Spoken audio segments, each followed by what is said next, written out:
Hi good morning. ಮಾವಿನಕಾಯಿ season ಅಂದಮೇಲೆ ಉಪ್ಪಿನಕಾಯಿ ಮಾಡಲೇಬೇಕು ಅಲ್ವಾ? ಈಸಿಯಾಗಿ ಸಿಂಪಲ್ಲಾಗಿ ಲಾಂಗ್ ಲಾಸ್ಟಿಂಗ್ ಆಗಿರೋ ಉಪ್ಪಿನಕಾಯಿನ ತೋರಿಸ್ಕೊಡ್ತಾ ಇದ್ದೀನಿ. ಮೊದಲಿಗೆ 2 ಮಾವಿನಕಾಯಿನ ತೊಗೊಂಡು ಚೆನ್ನಾಗಿ ತೊಳೆದ್ಬಿಟ್ಟು ಒರೆಸಿ ಆಮೇಲೆ ಕಟ್ ಮಾಡ್ಕೊಬೇಕು. ಒಂದು ಪ್ಯಾನ್ಗೆ ಮೆಂತ್ಯ ಹಾಗೂ ಸಾಸಿವೆನ ಹಾಕಿ ಚಟಪಟ ಅಂತ ಹುರ್ಕೋಬೇಕು. ಅದು ತಣ್ಣಗಾದ್ಮೇಲೆ ಮಿಕ್ಸಿ ಜಾರ್ಗೆ ಹಾಕಿಬಿಟ್ಟು ಸ್ವಲ್ಪ ಅರಿಶಿನ ಹಾಕ್ಬಿಟ್ಟು ಪೌಡ್ರ್ ಮಾಡಿಕೊಡಿ.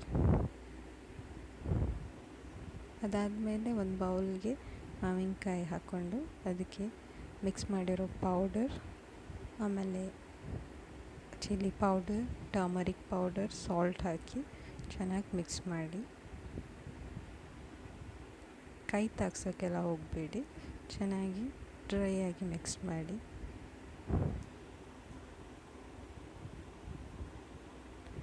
ಇದಕ್ಕೆ ಒಗ್ಗರಣೆಗೆ ಒಂದು ಪ್ಯಾನಲ್ಲಿ ಸಾಸಿವೆ, ಬೆಳ್ಳುಳ್ಳಿ, ಕರಿಬೇವು, ಹಿಂಗು, ಆಮೇಲೆ ಒಣಮೆಣಸು ಹಾಕಿಬಿಟ್ಟು ಒಗ್ಗರಣೆ ಹಾಕ್ಕೊಳ್ಳಿ. ಇದನ್ನು ಮ್ಯಾಂಗೋ ಮಿಕ್ಸರ್ಗೆ ಮಿಕ್ಸ್ ಮಾಡಿ.